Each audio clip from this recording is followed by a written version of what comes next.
Európska únia naliala na Ukrajinu za posledné 2 roky takmer 114 miliárd eur. A ako sa odvďačil Zelenský? Zablokoval ropu na Slovensko a Maďarsko. Myslím, že niekto by tomuto pánovi už mal povedať dosť.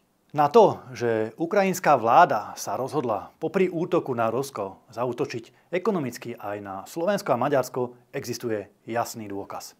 Ukrajina zablokovala len prepravu ropy od ruskej súkromnej spoločnosti Lukoil, ktorá dodáva ropu na naše a maďarské územie.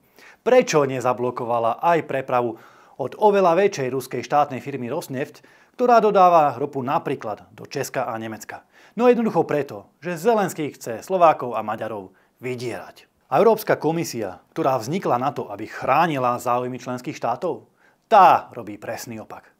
Brusel nám odkázal, že on problém v zablokovaní nakúpenej ropy nevidí a odmietol ako sprostredkovateľ zatlačiť na Ukrajinu v tomto spore. Proste Európska únia, ktorá by mala z princípu chrániť členské štáty, robí presný opak.